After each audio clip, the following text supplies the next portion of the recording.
What's up, y'all? I'd like to thank y'all for tuning in to another episode of the We Want More podcast. I'm your host, Anthony Moore. I'm Asante Morris. Maxwell. And we got Pepsi. He is in front of us today. He is knocked out on the rug, but I'm sure he'll join us on the carpet. He'll join us on the couch soon. We on episode 54. 54? Yeah. 54. Wow. Yeah. We moving along, man. Please be sure to subscribe wherever you listening to this at, whether that be on Apple, Spotify, Google Podcasts, iHeartRadio, wherever. And please, if you are listening to us on any of those apps, give us 5 stars, scroll down, give us a review, man. That'd definitely be appreciated. If you're watching us on YouTube, subscribe to that. Anything else I want to shout? Yeah, show announcements. If you listen to this episode will be dropping Tuesday, September 24th, and I'll be in DC tonight. You got your show in Brooklyn Wednesday the 25th at... Oh, yeah, I do. Go to Brooklyn. September 25th. That's a Wednesday. Oh, yeah, I do comedy. 7:30. I know I do comedy. I just forgot I was doing that show. But it's going to be great. I put a lot of effort into it. Yeah. I just worked myself so tirelessly that I forgot that it existed. But it's on Wednesday, and I'd love to see some people there. Yeah, and also I'll have the details for the virtual show soon, man. I'm definitely putting that together in October, so I'll get to work out this hour for the people all across the different places, across the states, across the different countries. So yeah, that'll be coming soon. But other than that, what's up, man? How you feeling? I'm good. Yeah, I'm good. How you doing? I'm alright. It's the first day of fall. Is it? Yeah. The 22nd. Oh, yeah, it makes sense. Right? Yep. Hoodie season is upon us. Yeah, I got a hoodie in my bag. It's weather. I can't wait to be on my white woman shit. You know, frolicking with Pepsi and some brown and yellow leaves. Yeah, gas station robbery season coming back. Yeah.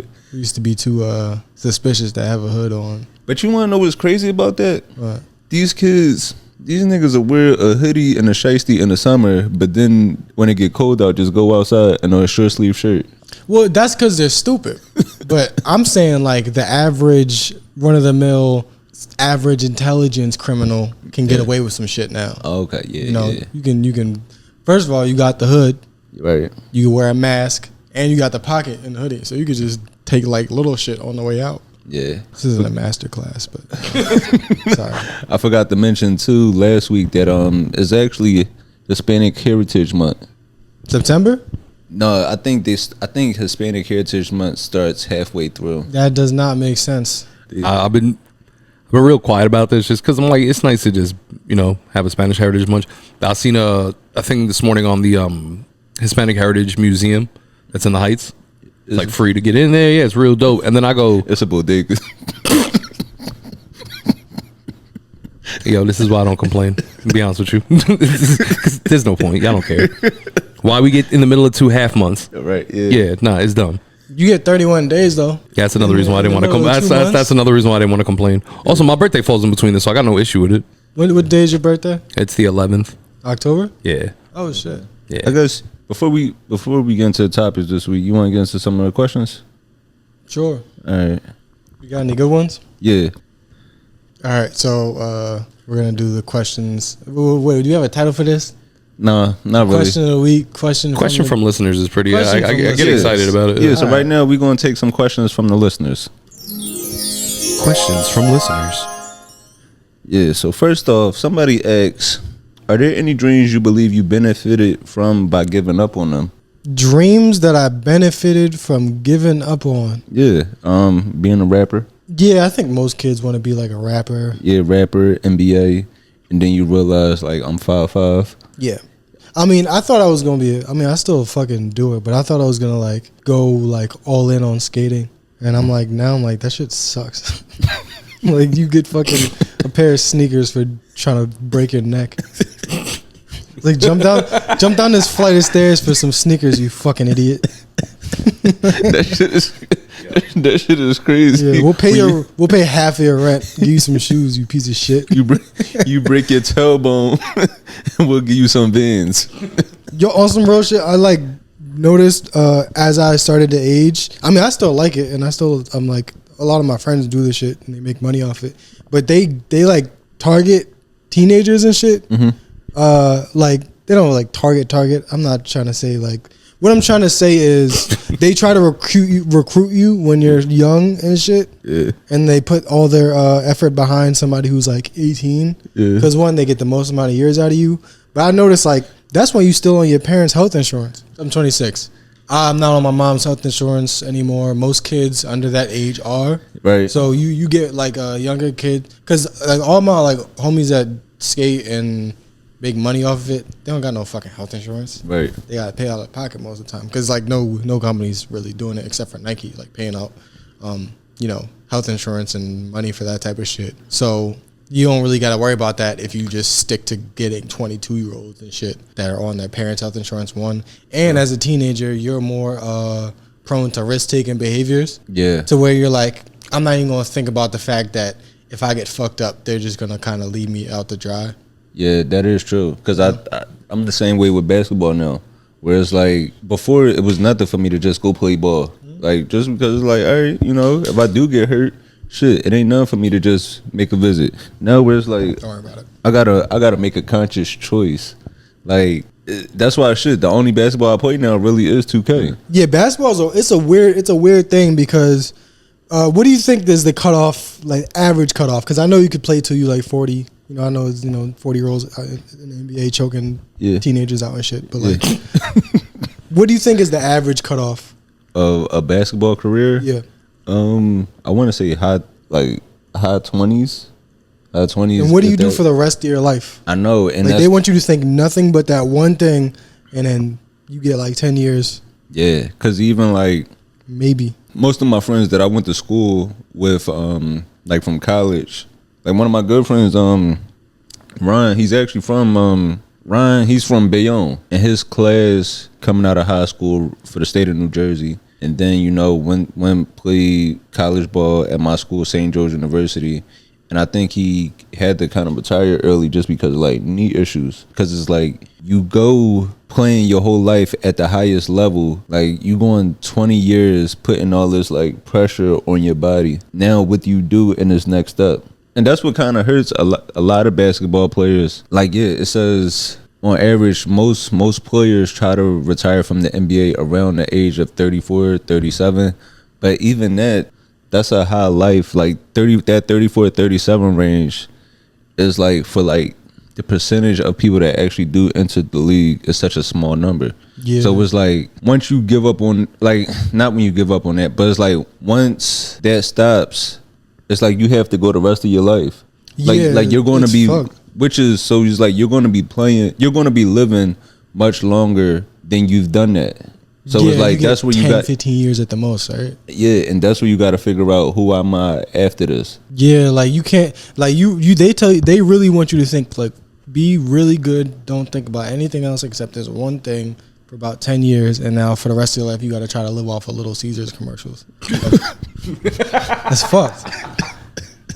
And I think it's great. I think people should have like multiple lives. You know what I mean? Like you young, be a rapper, and then when you age out of that shit, do something that actually benefits yourself and your family or whatever. Right. But I think I don't think that kids should give up on these dreams. I think they should just be realistic about what they're gonna do after and try to make the two line up a little bit. Yeah. So like if you think you're gonna be able to do bad, like a sport or some shit, and you got doubts, don't let the doubts take over. Just think about like I can do this, but I also gotta think like this shit don't last forever, so I gotta set myself up for the next part of my life. And that's what I love what Shaq is doing. What, fucking bitches? I mean, do not besmirch Shaq. No, that he's Jersey. I saw a picture of him on like holding sleeping on this chick couch. Yeah, he's sleeping on a girl's couch. I was like, yo, he's 7 foot tall sleeping on a couch. Bro, he is Jersey royalty. We will never besmirch him. I'm not. I mean, first of all, Dr. Umar has him on a list of top coons. So I'm not even gonna say that. I disagree with that. But I'm gonna just say 7 foot. There ain't no 7 feet couches. No, but I love. Yeah, he's wilding. Go home, bro. I love how Shaq. Back to your wife. I love how Shaq is like, just living all these different side quests. I've seen them, like, he does like, the Icy Hot and different car commercials. He has a bunch of different businesses, but some of the things I've seen Shaq has, I feel like Shaq Fu. Yo, I love Shaq Fu, and that's crazy because I didn't want to like interrupt you, but Shaq Fu was the first thing that came to mind. I was like, bro, Shaq's always been the man, though. Yo, he started off with movies and a mixtape. No, till this day, the top athletic rapper, like athlete gone rapper, he's number one. Yeah, because he put out two platinum albums when like rap was at his peak in the 90s. But then also like now, Shaq, I don't know if you noticed, he has his own egg cooker. So if you want to boil an egg, man, the Shaq egg maker. Yo, that's somebody else. They mentioned have you ever experienced brain fog? Yeah, every day. What does that mean? I mean, like when you get high? No, like brain fog. It's kind of like a feeling of spacing out. Oh, like are you talking about like a disassociating? Yeah. I mean, that's the more extreme end of it. Yeah. I say for me, the time that I have experienced brain fog is mostly like being on stage. Like if I do, when I get to the point of like if I do 3 or 4 shows in a night, by that 3rd or 4th show, sometimes I'm up there like, yo, did I say this already to these people? Yeah, that's funny. I think you asked me that once after the spot. You were like, did I say the same joke twice? Matter of fact, right? Yeah, that just happened to me. Well, maybe you should write some new jokes. I think I've had that happen before. Or like, you know how when you drive in and you just like, yo, how long have I been just looking like this? Because you don't even remember like how long you've been going. And half of the time it's because I'm drunk, but the other half is like a genuine disassociation, or like a timing out. Yeah. Other than that, man, I guess we get into some topics for this week, man. What we gonna start with first? 1,000 bottles of baby oil. All right, we gonna start with Diddy. I haven't been able to sleep like right this whole week. Because I just been trying to do the math in my head. Like, how much is 1 bottle of baby oil? Yeah, how much is a bottle of baby oil? Do they give you a shipment of 1,000, or does he have a baby oil runner that regularly restocks the baby oil? He's like, yo, don't let it drop below $9.98. This nigga spent $10,000 on baby oil. This past week, Diddy, he was finally arrested. He was arrested, I believe, on Monday. He returned to New York, and he came to turn himself in. And the agreement was actually that he was going to turn himself in on Tuesday, but the feds, they came and swooped him earlier. They came and swooped him up Monday. It kind of was like that scene in American Gangster, where like he was leaving church and they just saw they just caught him off guard with it. And the charges that he's facing is like sex trafficking, racketeering, and he's not going to get out.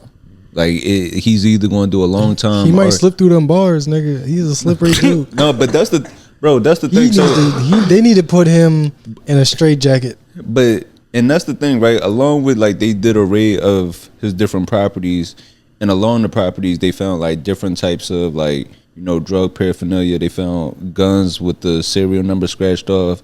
I believe they confiscated tapes. Yep. So it was like they have the physical evidence of some of these crimes. And one of the things that was like, that caught a lot of people off guard was the mention of over 1,000 bottles of baby oil. Now, there's no way there's no way I'm gonna have 1,000 bottles of baby oil on my person and you're gonna be able to catch me.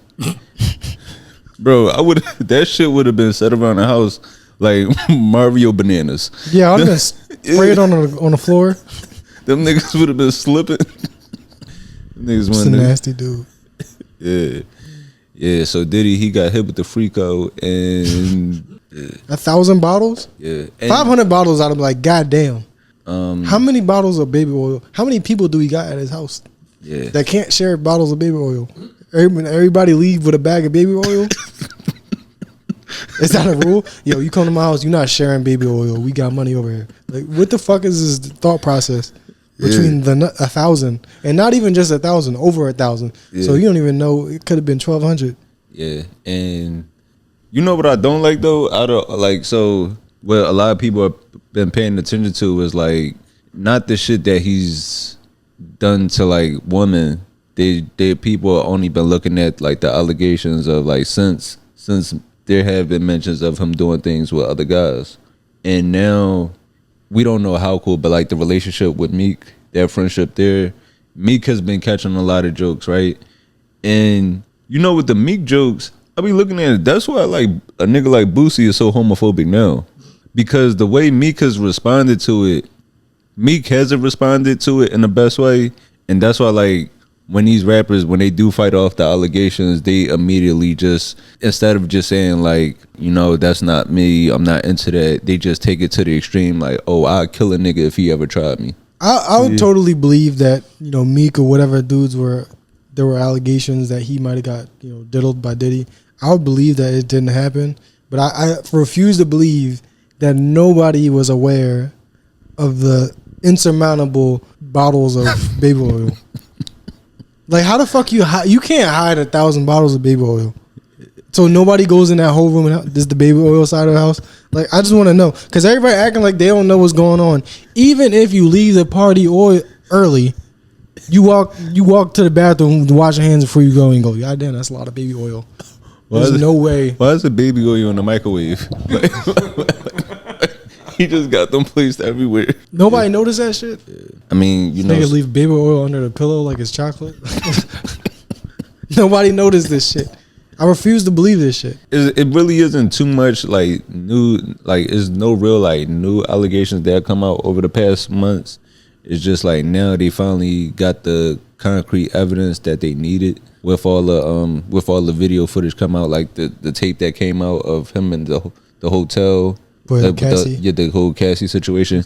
And you know that's actually why like she got the originally, remember like when she first shaved her head and everybody thought that was just the style that she was doing, like how she shaved her hair on the sides.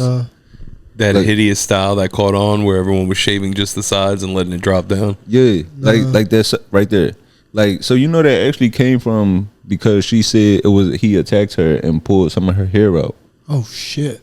So that's why she started wearing it like that. So awful. Yeah, so her doing that was to cover up as if it was a style, but that really came from an attack. And people say, you know, because it is people that would be willing to, you know, do these acts with him. Like, sure, like he's a wealthy man, and you know, it's people that's into that. It's people that would like doing, like, you know, that would want to join that. But it's people that, a lot of these guys that get caught up in these situations, like these celebs, they get off on the power. They get off on the power of it. And, you know, people are saying, like, we need to be worried because with him having tapes, you know, you sure he probably going to tell on other people to get a lighter sentence, and some of our other favorites might be involved in it. No, I was thinking about that. I'm like, there's no way he's the first person to have a baby oil room. Yeah. Like, is he not the only one? But this is why I'm glad I listen to the people I listen to, because the rappers that I listen to, these niggas not good enough to get invited to the freak offs.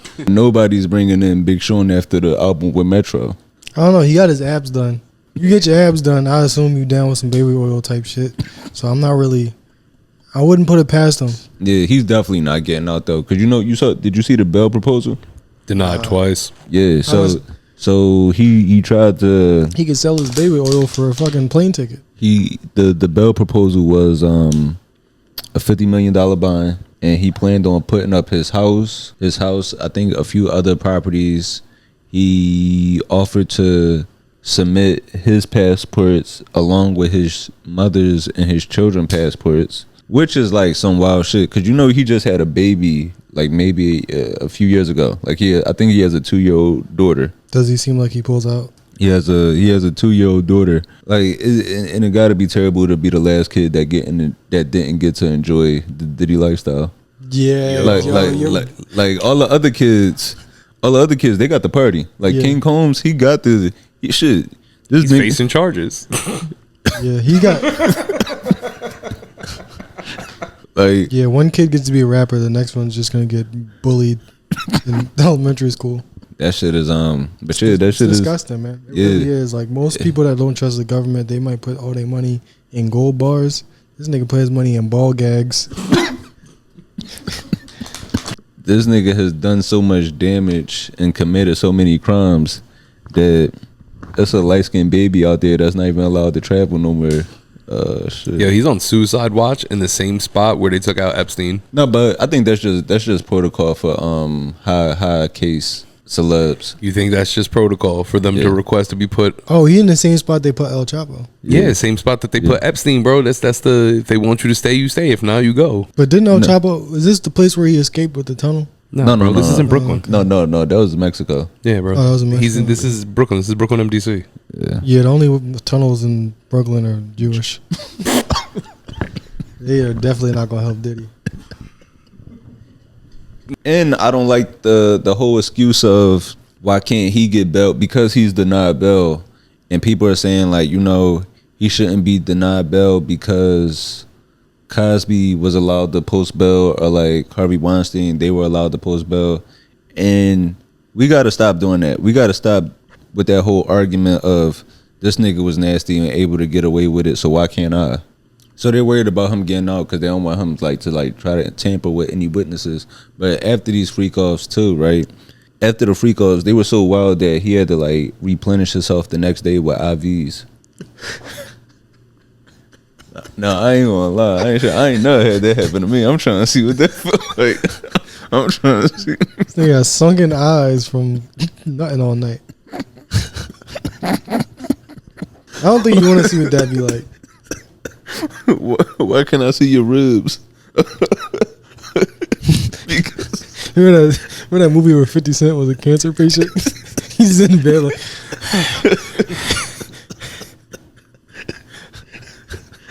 I had a long night of nutting. Infuse the honey pack with the IV bag. We going for round 2 tonight. They not gonna stop me. Nigga needs a sensu bean after the orgy. Goes to his doctor. Look, you gotta cut back on the orgies. This is not sustainable. If you keep going like this, I'm gonna have to get you on insulin.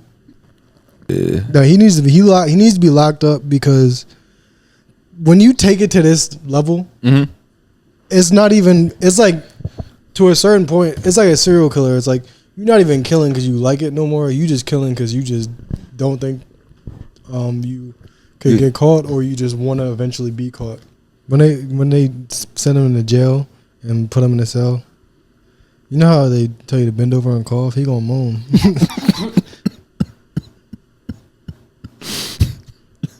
His cavity search is gonna last a half hour because they gonna keep finding shit. Like, bro, why do you got a copy of NBA Live 2005 in your asshole? This goes all the way to the top. Yeah. There's no way to hide 1,000 bottles of baby oil this long without help from the most powerful people in the nation. If he does get out of jail, they don't have to have a picture of him at CVS or like make him sign a paper like he's getting Sudafed. Like this shit. Any sort of item that can slicken up a surface. They got to check his license like he getting too much NyQuil. Yeah. Let me see. You want? All right, we can talk about this podcast situation. I'm not gonna be okay, but I'm not gonna forget about this baby oil shit. I ain't been able to sleep. This podcast been catching a lot of backlash, and I wasn't even going to talk about it until I seen like Schulz get pulled into it from a comedy aspect of like what's okay to joke about and what's not okay to joke about. So, podcast, you know, big following, based out of London, ShxtNGigs.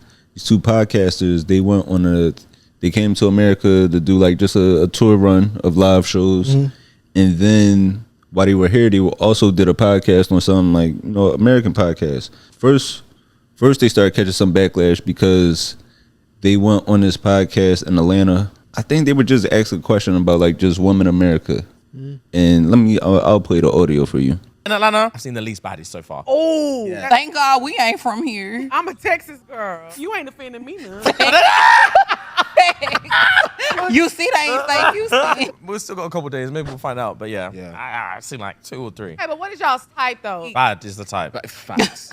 So what makes a girl? All right, so that right there, that's where they first started catching backlash because, you know, they said there's no bad women in Atlanta, and they was like, well, what's your type? Bad.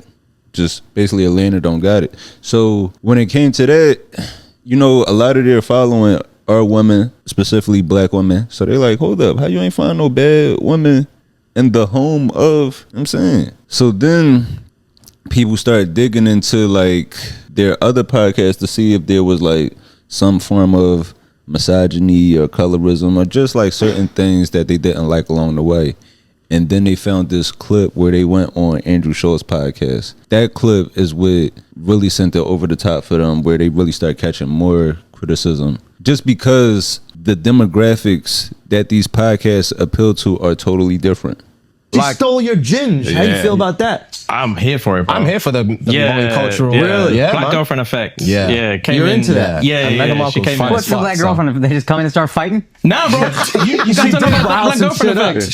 She just. Wait, she what is the black girlfriend effect? This Oh, is you a man thing? don't know You about just this. glow up the other culture. Yeah, so you'll see a guy who's had a black girlfriend. All of a sudden, he's got buzz cut, like clean shape up. Nah, I believe that. Glows Nah, up, bro. I I believe like that. that. Glows the fuck up. They shave their hair because they start losing it. Because they're so stressed being around this black girl complaining about shit all the fucking time. That's why they gotta shave their Nah, hair. bro. White guys with black girlfriends, They grow step, a beard they step because the dick there's up. more cushion when they get slapped the fuck out of. So people was upset about that. He does look like a Nazi. he looks like fucking Yeah, that's what makes it bad. That Schulz got that haircut and that mustache saying that. yeah. Yeah. And But- he doesn't look like he should be saying that. Do you think they should have checked him for that?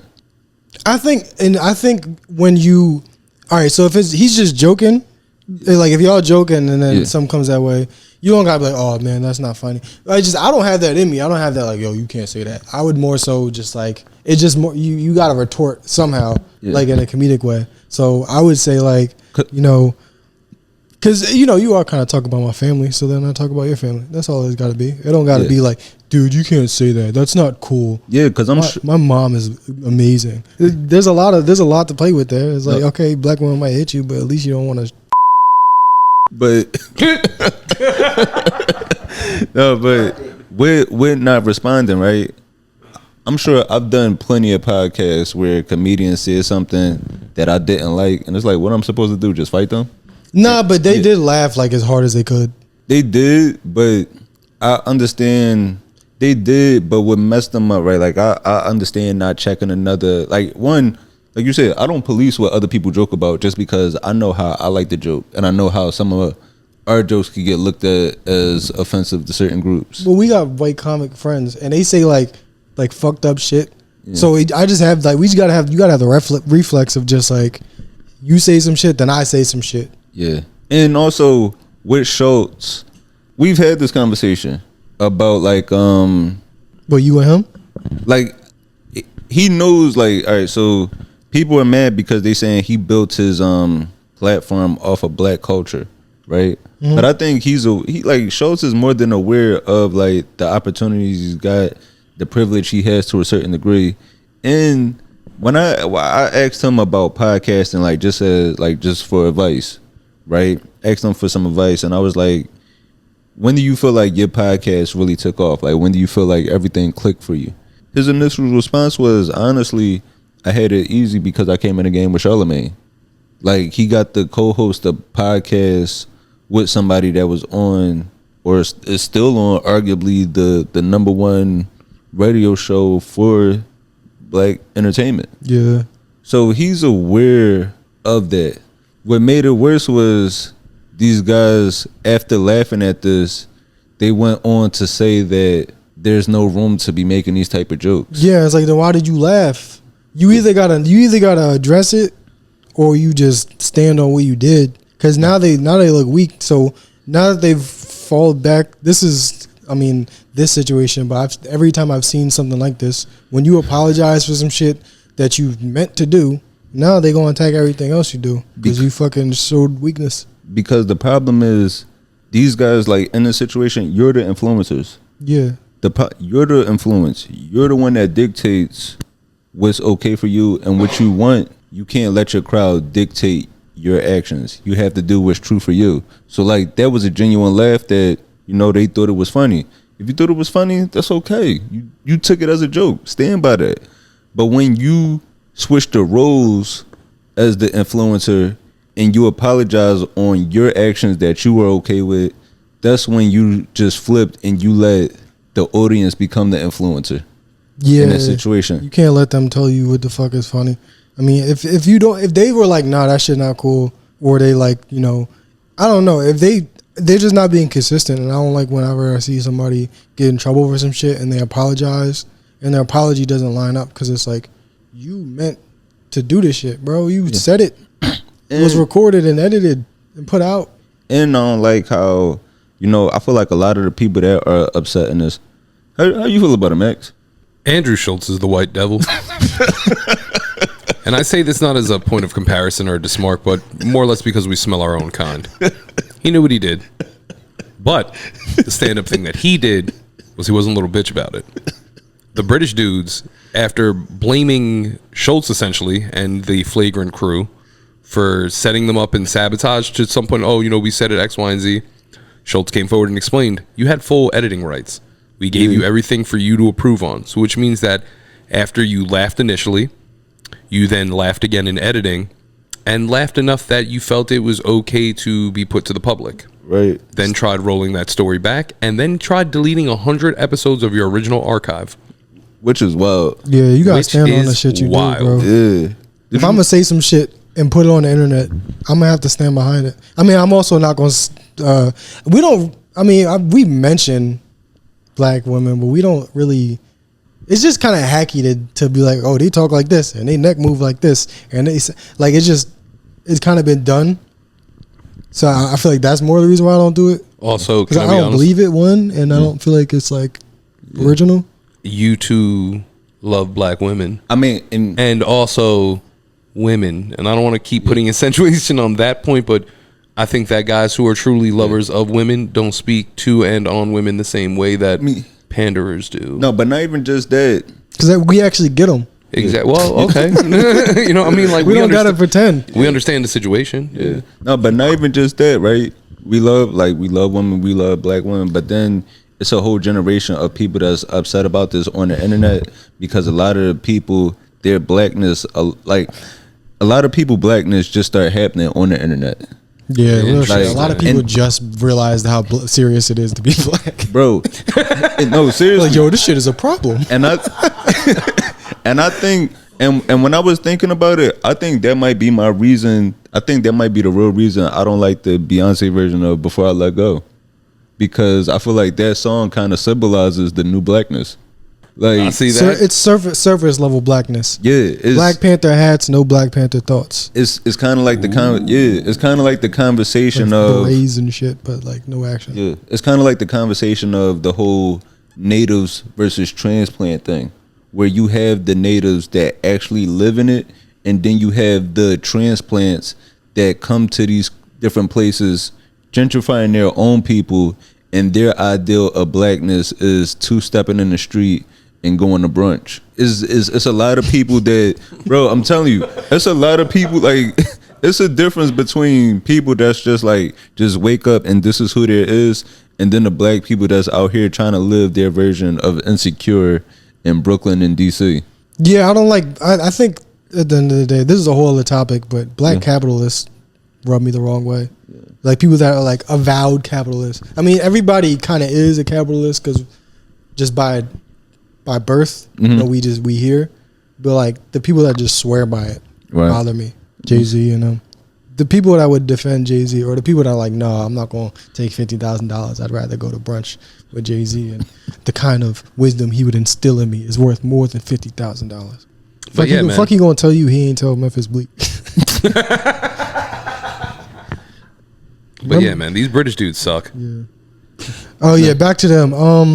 People are mad. Like, you can't say me. I don't know what it is, because everybody, I think it's the context, because if you go see a comedy, like an urban black comedy show, the dudes are gonna make fun of women. They're gonna make fun of black women, but I think it's just the way you do it. Maybe not letting a white dude do it in your face. I think that's the context they don't like. But not even just that. This whole trend.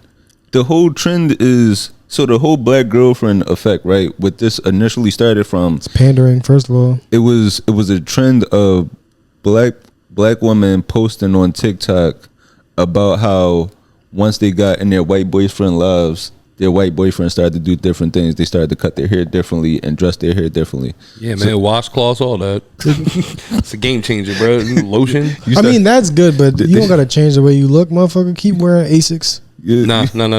Keep wearing them feelers and shit. Do you know how many first time white dudes I've seen get with like either like just a hood Spanish chick or like a black girl who's really like very particular about the way that she's dressed and everything. Bro, half these dudes did not have acknowledged hairlines. Or wash their legs. Or wash their legs. Yes, that's a big thing. They look at, oh man, you know, and I'm looking at them like, what house did you come up in? Like that this isn't a normal thing. But I don't know. I can't say if I was there, what I would have did. You know, that's just annoying. You know, white guys always say flippant shit. You got to just learn how to deal with it. So that's kind of my thing. I'm not going to say what they should have did. I'm just going to say like they should have stood by what they did already do. It's not okay to make fun. If you can't make fun of anything, you got to be able to make fun of everything. But not, and then also, you know how like women, like, you know, the whole ongoing thing, which I understand about how people don't like men having podcasts. So that's why like a lot of women are disappointed too, because they were like, these were the good ones. And I feel like it's because a lot of the clips they saw of these two were like with them flirting with each other. For real, that's what it was. Every clip. Is that what we need to start doing? bruh, my sister loved this podcast. Like, this is like the first one she ever discovered on her own. And she came like, and part of me really had to ask her, I'm like, it's two gay British dudes. And she was like, they're not gay. And I'm like, I don't know. I seen that they don't like chicks from Atlanta. That's pretty gay to me. Like, I don't know. I'm a simple guy. But there's one thing that like I think that needs to be explained, and that you two do very well. And that's not like kind of, you know, fucking breaking my arm, patting ourselves on the back, but y'all stand on things. Bro, any nigga that builds their brand off of I'm not like the rest of them guys. It's exactly It's the worst. Yeah. Like we could get I'm like looking at the camera, I'll say with a full like, you know, confidence, protect black women. But at the same time, like, do you see me doing it right now? Like, you don't trust me. I'm just talking into a camera. Like, the bar is too low. I do it like one at a time, you know, but it's like, what fucking effort have I put into helping people I don't know and shit? You would think they learned from Derrick Jackson. Yo. People just want something to believe in. And that's the problem. There ain't nothing you can believe in that you ain't never seen with your own eyes. And the great man theory. These guys suck just as much as everyone else. But if I could put a stressor on anything, it's accountability. They did something. They tried to level the playing field by diming out on Andrew Schulz and putting it on him and his people that made them look bad, which then of course drug his name through the mud. What? Schulz, because now it's very big. Everyone's on this, oh, they should have been canceled, Schulz, and blah, blah, blah. And I can't stress this one important factor with all of this. They came to them, but Andrew Schulz is the devil. He is the white devil, and you knew what contract you signed the minute you signed up. Unless you've never heard of him before, then that's also on you. Self-accountability. But you can't cancel it. You can't cancel a nigga that's selling out arenas. That's the internet like the internet. And black people aren't like his audience. No, he does have a good black following also. Like everybody, but like if black people said we're not gonna support him no more, he wouldn't even notice it in his bank account. Yeah, and that's kind of like the way. That's just how white people do. They can make money without us. And that's the problem with the internet, where it's like this whole need to feel like you have to educate people or change who they are. Like me, I'm cool with Schulz. You know, like we're in the industry where we have a lot of white. You cool with him? Call him right now. Yeah, I want to see you do that. Yeah, really pull it out. Considering I know what the episode art's going to be, so like, I would like to see this. Be like, yo, bro, what you doing? Let's see what he said. You know, be furthermore, if this is the clip that really gets us, they're like, Anthony Moore confirms friends with White Devil, calls him live on the show. But Andrew Schulz is Anthony Moore, not in support of protecting black women. But yeah, that's the funny thing. Where it's like I've had to tell, like, mostly I say this to women. Guys sometimes will ask shit like this, but I have to tell them, like, all the shit you believe, I 100% believe it, and I'll say it out loud. But I also think, like, if there's something horrible I could say that might make me laugh, I'm gonna do it. Yeah. But like, I believe in protecting black women. I believe transgenders and dogs and cats deserve good homes, and vaccines aren't bad and all that shit. But you know. But if we in trouble, I'm gonna trip you. Yeah. Yeah. I'm all for protecting y'all, but you know, the fastest one got to get away. Yeah. I'll tie nigga shoelaces together quick.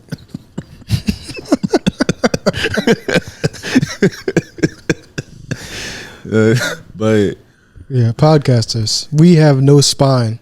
But the way I operate, don't give us any credit. No, the way I was saying about I got a spine and credit. the way I was having, like, as far as like having white coworkers, is that like, you ever hear the theory that like we would have been better off like if segregation kind of stayed in place, because like, you know, we would have had our own schools or our own like businesses and banking and stuff like that.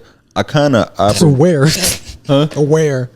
Like, where would they let us set up a separate state? I can tell you where they won't. No, but I kind of operate from that space of like, you know, I just focus on mine. So it's like, even if I feel like a white person is making an inappropriate joke, or, you know, I don't agree with them, it's not my place to like try to change how they think. And I think that's what the internet's problem is like, Schulz, you said something wrong and you need to know why this is wrong. Where it's like, yeah, they just being annoying. Or you could just not interact with it. Yeah, they're like, this is a real problem. Not really at all. If you are trying to convince people that go off of podcast jokes as fact, then you might as well just give up.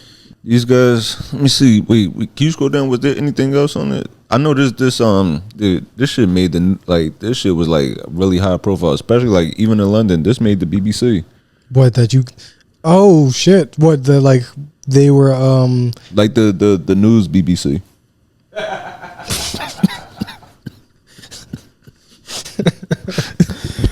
I lost my train of thought. Why did you say that?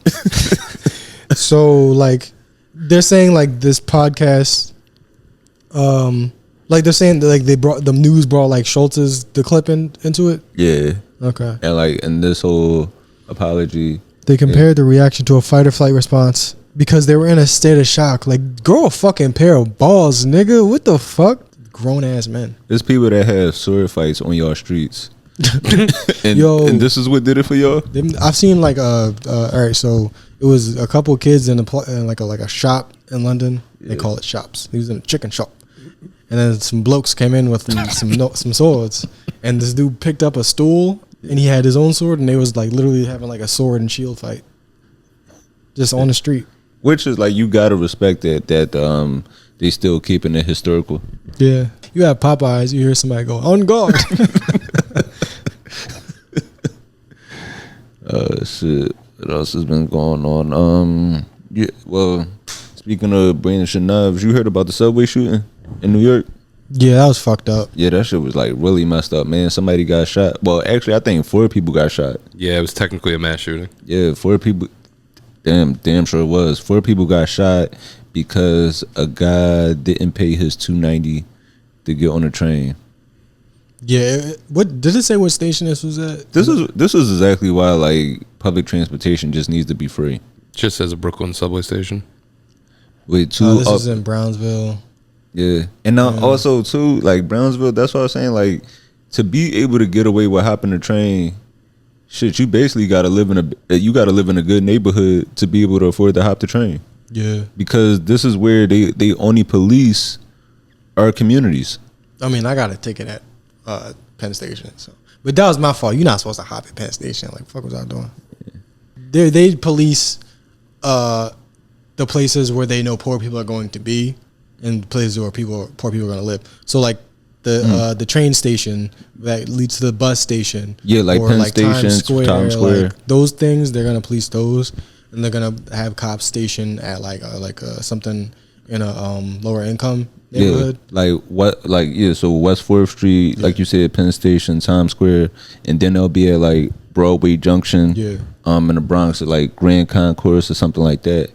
But if you somewhere if you getting off 72nd Street, like Upper West Side, Upper East Side, something like that, financial district, it's like you damn near basically could get away with whatever you want. Yeah, and if you were to hop and a cop saw you, and they saw that your skin is white, they would not pull out a weapon over. I've seen people, like I've had people tell me stories about getting guns pulled on them, getting tackled, all that type of shit, literally just for fare evasion, which is a $3 crime.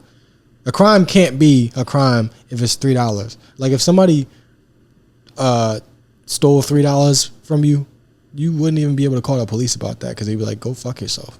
So it's just, it's very funny to see how seriously they take this, and then now it's not funny again because they fucking shot several people.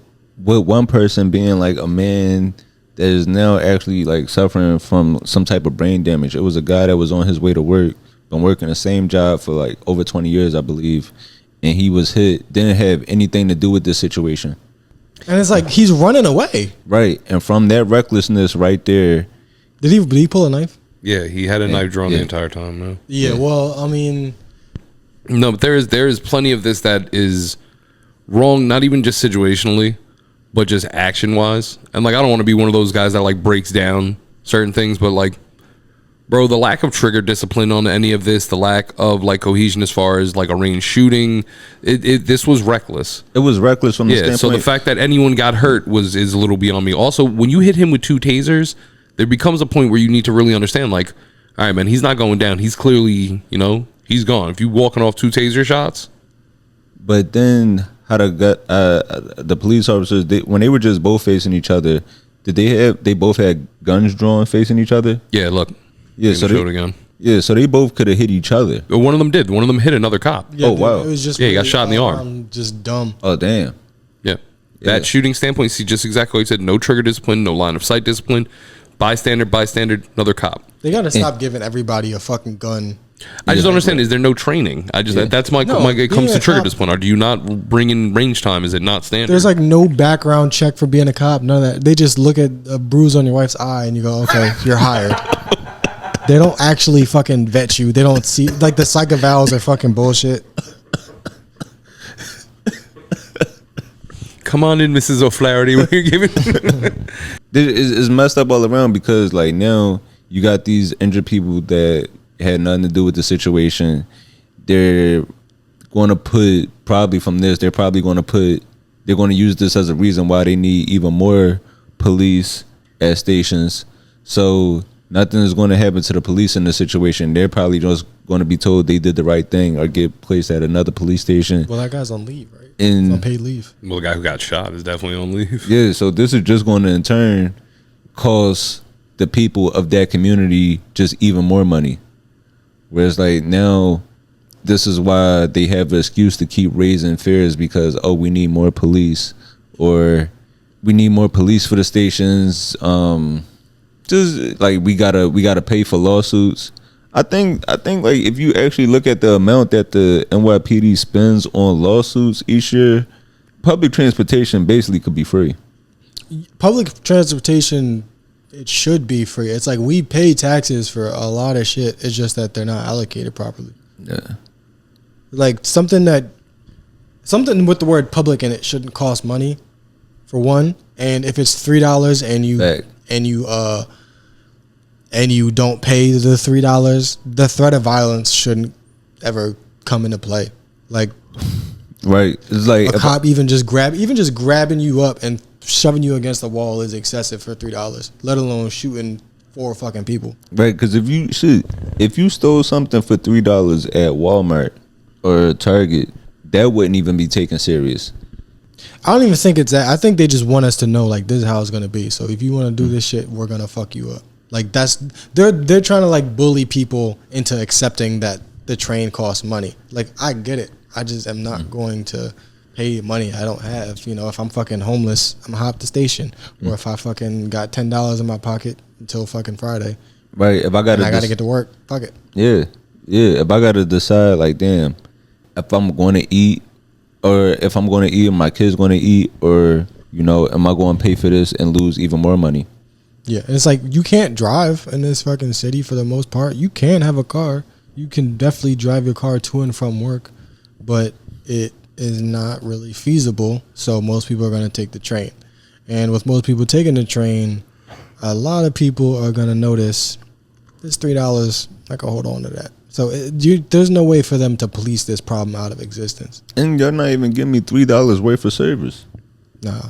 No, so you could get punched in the. I watched an old lady get punched in the face on the street, and they just walked away. Just punched the old lady, walked away. Like you can't police it's crazy out of existence. Yeah, the shit you got to deal with out here, like you said, you got to deal with potentially getting punched while you standing there. You got to you be waiting for the train. You be like, damn, am I the only one that didn't take a piss right here? Yo, I've been on a train where somebody took a shit. And it's like, even though it's not a lot of money, me paying to be somewhere where somebody just took a shit. Like you at a restaurant, you eating, and somebody next to you take a shit. You get up, walk out, thinking like, yo, you not gonna pay the bill? Like, no, there's people shitting in here. I'm like, no tip. You're not gonna tip me? Yeah. I know it's a shit smell, but we're a society with laws.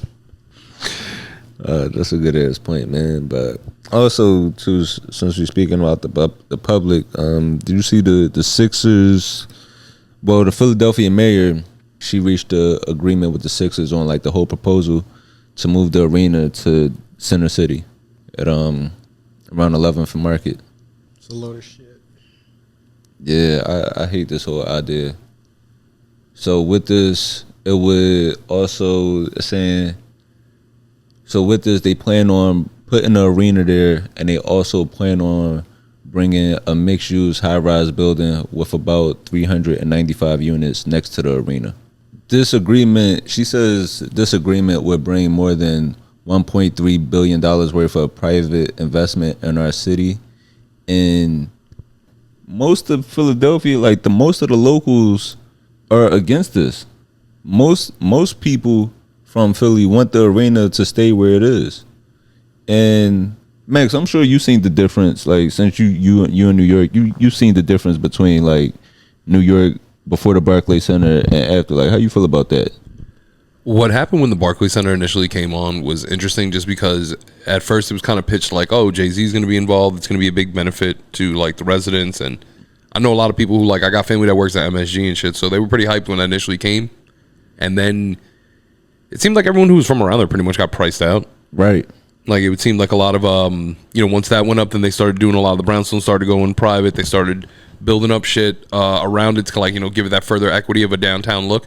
And like, don't get me wrong, it's definitely provided work, but as far as people who lived around there, it's a wrap. Right, because even listening to rap, it'll have you, the Barclays Center, it have you feeling like all your favorite rappers lied to you.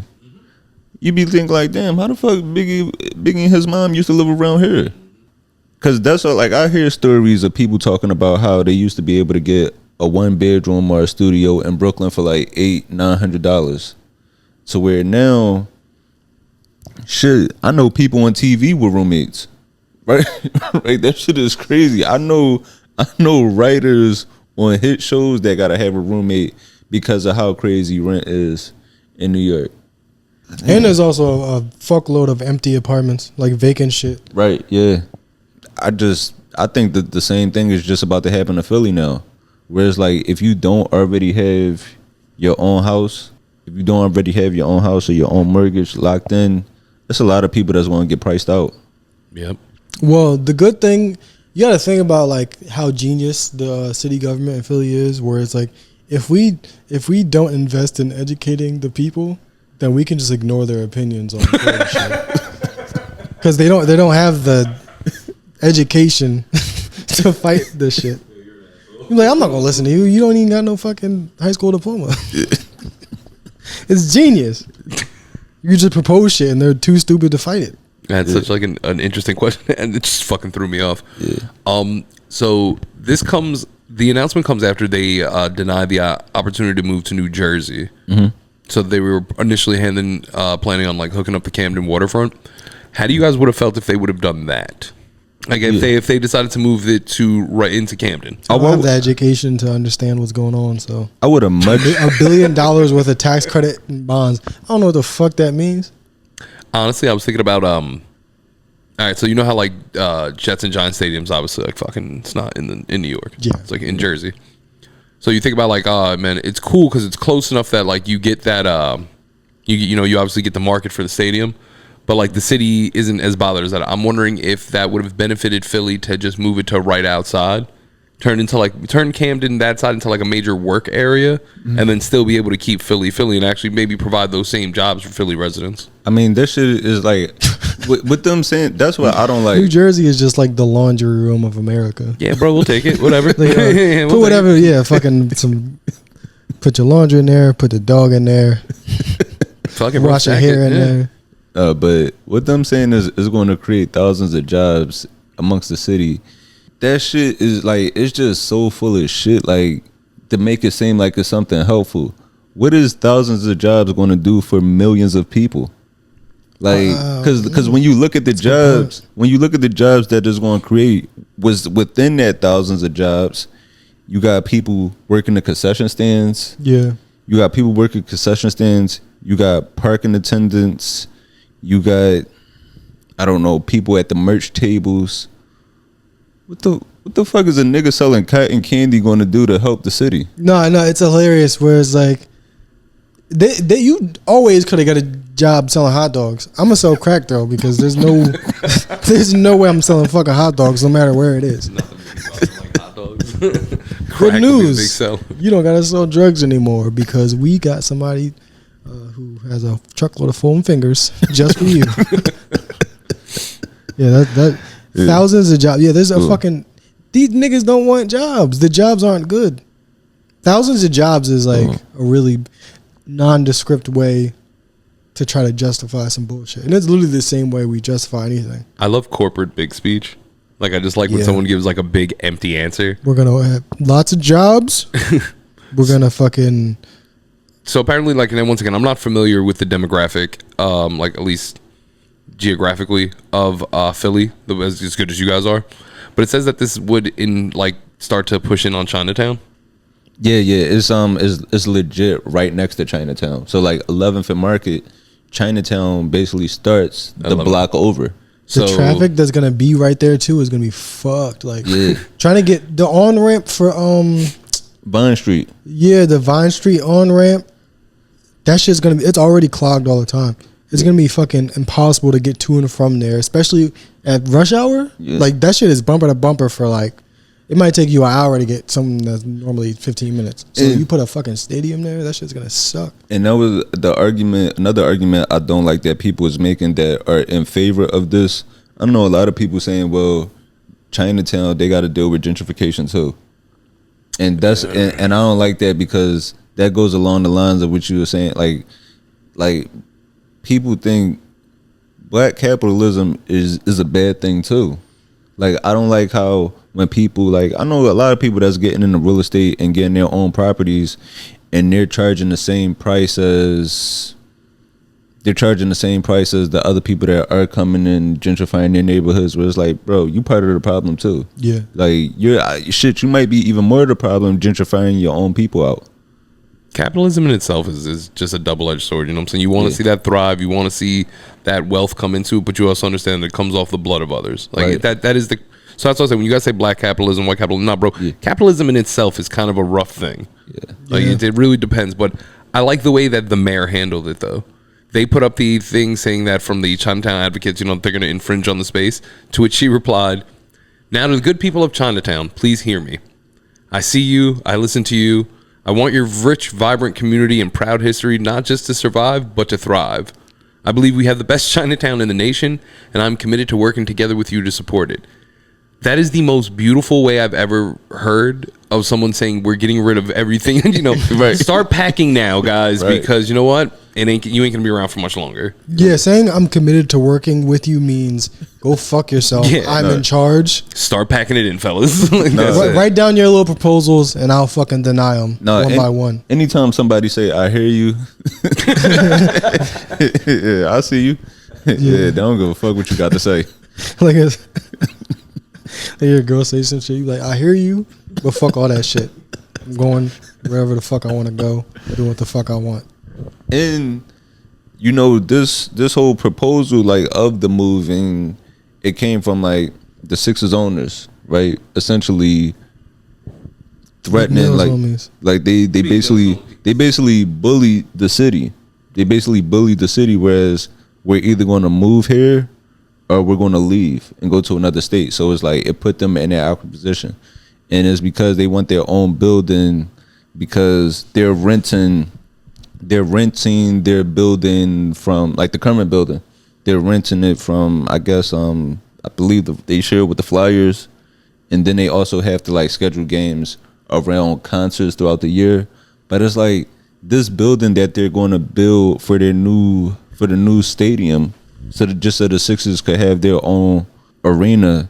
It's going to be used for 82 games. Well, not even 82 games. you get half and half. You get 41 home games and 41 away games. So it's like essentially this arena is only going to need to be used for 41 days out of a 365-day year. But that's not going to be the case because most arenas that are built, especially like, and I kind of understand where they would go in this because you're right. For outside of those 41 days, they get to sell every bit of space in there and they get to use it. So it becomes pretty much like its own cash cow. So I get why they would want to do it. But I also see it's funny to hear everything that you guys are saying and then go to the next page of this article and it would literally be in there. Everything from being bullied to the smoke and mirrors of not listening to people. Yeah. It's all written down already. Like that's all happened. So like, you know what I'm saying? As you guys are just saying, it's literally played out already. Yeah. And that's what like I know like the people I know that are in support of this are saying that, you know, all the other major cities have downtown arenas. And it's like, okay, so let's look at what's happening to the people in those other cities. Yeah, in New York, you get shot by a cop on the subway. But at least I could catch the train to watch the Nets. Yeah. Like when was the last time you walked by MSG? It's not great. Yeah. There's nothing great about the area from 34th Street and 8th Avenue up to 47th. That entire area is a cesspool. So don't give me that it's beneficial to have a giant stadium in the middle of downtown because it's really not. Right, because getting to the stadium is like, shit, just walking into the stadium, you know how many piles of human shit you got to step over? You look at so many different cities with new arenas. I think Golden State, they just got a new arena. The Clippers, again, their own arena. There's so many places where all very safe neighborhoods, right? Where no crime happens. Yes, you can't. It's like instead of trying to solve poverty, we just, for one, putting a stadium somewhere is going to rile people up. They don't get excited, and they got a bunch of cops to handle the shit. So we're not trying to solve anything. We're just throwing fucking entertainment and policing in the middle of shit. And just hoping it gets better. Well, actually, I don't think they hope it gets better. I think they just genuinely don't give a fuck. Like, think about how much time it would cost. I mean, like, how much time it would take and how much money it would cost to try to fix some problems. Whereas you could just try to make some money while it's going on. Yeah. Now, if you a 70-year-old, just fucking die rich. I do like the Las Vegas arena. I mean, the Las Vegas stadium. Mm-hmm. That's where I saw. That's where I went to a Renaissance concert. Yeah, I think we need to remind everybody how much we like Beyonce, just in case. Because you know she was at the Diddy parties. So I wanted to bring that up earlier, but I didn't want to incur nobody's wrath. Yeah. But you know, she apparently. Did you see the baby on Shannon Sharp's podcast? Yeah. He was just saying like, you know, Jay-Z and Beyonce were like at the Diddy party and like talking to him and shit. Like there was like a group at Diddy's house. But I don't think she was using none of the baby oil for sure. But no, she comes lathered. But but it's tough because you know everybody that ever took a picture with Diddy is kind of under scrutiny. Yeah, and it's fucked up how it's like I don't know. I get it, but at the same time, it's like we've been at parties with niggas that shoot people. Yeah, but it's just I just have a hard time believing that so many of these people were at these parties and didn't know anything and didn't do anything. And it's like you're only allowed at these things. Like he's only having orgies with the high class people. You know, he's not letting me have a fucking threesome at his house. And you only having the orgies and doing the coke around people that either do the same thing or are cool with being quiet. Right. So fucking yeah. There's no telling who was there, but you know, hopefully he doesn't accidentally shoot himself. Yeah. Doesn't shoot himself in the back of the head, so we can fucking figure out who was there. Because we don't know who was on Epstein Island except for Max. I know he was there, but we don't really know who was there. He waiting to see Tiger on the tape. I'm like, I fucking knew it. Is that Rack City in the background? Yeah, Tiger was at Diddy's house. We gotta get a couple niggas out of there. Nah, but yeah, I definitely. I mean, the plan for the Shxts arena is supposed to be 2031. 2031, like cause what year? 7 years. So, and it's just like it's so many things we need to focus on in the city, man. You heard about this 13-year-old girl that just got shot? I didn't, and not to minimize that because it's very sad, but you talking about in Philadelphia, right? Yeah. It's impossible to keep up with the people that get shot. Yeah. Well, it is true. But that's what I'm saying. It's so much violence that's going on in the city. It's like people are talking about, oh, it's going to be nice to just get off of work downtown and be able to walk to a Sixers game. It's like, nigga, first, I would like to be able to get off of work and be able to get home. Yeah, we talking about like, can we protect black women on a podcast. You can't even grow up to see the age of a woman because of how violent your city is. Bro, that shit is crazy. We got like serious problems that like they kind of have. It's not gonna be easy to fix this shit, but it's like there are steps we could take that we just act like don't exist. Yeah, man.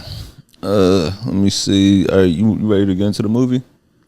I hated that fucking movie. That was the look. All right, I'm gonna preface this, and so everybody knows there is some. Every one of these fucking movies has like a non-consensual event. Yeah, I'm sick of this shit. And in this one, it's like it was like a fantasy kind of thing where it's like you might be some old like married and like unhappy woman watching this that has some like weird kinky like break in and tie me up type of fantasy. It's just dog. I don't like this shit. This week, back as usual with another one, the Tubi movie of the week. This week we watched When Her Walls Talk, and man, these walls was talking in this movie. This movie is based on, this movie is based on a therapist that's exploring the passions and erotic boundaries of her clients while she's dealing with demons of her own. And I'm telling you, in this movie, everybody got demons. And I went into this movie when you sent this. Only saw the star, like the lead woman. Only saw her on the poster of it. Yeah, that's why I thought it might be good. Yeah, I only saw her on the poster of it, but I didn't really even pay attention to the other people around it. And I just saw her, Nakia Briggs, and just the title. I was just sold off of that. So I was definitely surprised when Peter Guns popped up in this movie. Yeah, I didn't read the starring or even notice that he was right there, but yeah, there he is. Yeah, in this movie. It had a good cast. It was directed by Legend. It's like, do these niggas care? Legend also directed? Okay, so Legend, he worked on Absence of Innocence. Okay, that's where we first saw Nakia Briggs. That's where we first saw her at. And I wonder where Legend is from, because the cast. Some of the cast we have seen in Detroit movies, but there also was some glimpses of New York throughout the film. So I'm not sure if this was like a back and forth between, Detroit, northern, like New Jersey, and some parts of Brooklyn, because there was one scene when they showed the actual detention center in downtown Brooklyn. Yeah, I think there might be a couple different like storylines might happen in different places or some shit. Yeah, it starts off like kind of interesting. It's kind of like it's like a compilation of stories all told through one point of view, kind of. So it's definitely like a cool idea. I just fucking hate it. I don't like the movie. I gotta give a shout out to Legend, the director, because he's saving a lot of people from having to do actual porn by making these softcore porns. All these actors got one other option. It's either real porn or Tubi fake porn. So you gotta give credit where credit is due. Like if it wasn't for him directing these bullshit movies, these women would have to actually take dick. So I appreciate that he's creating a lane.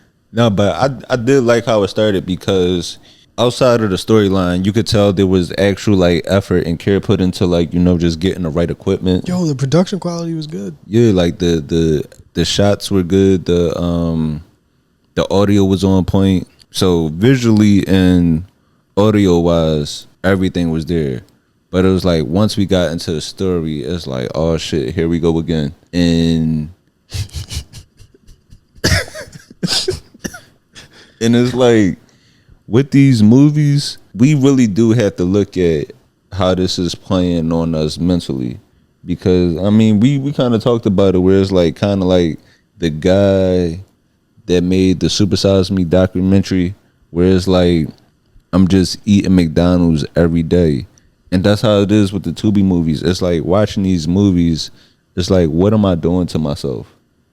What am I doing to myself? It's like, shit, I'm 32, you what, 26? Yeah. So it's like, who knows the effect it's having on us like 10 years from now when we might just like start losing our memories and attacking our spouses. Like, we might end up with our own CTE. We might end up with chronic Tubi and Yo, because like when we leave this earth, you know, when they doing the autopsies on us and the doctors are trying to figure out, hey, what's this? What are these black spots on his brain? It's because he kept watching people fuck.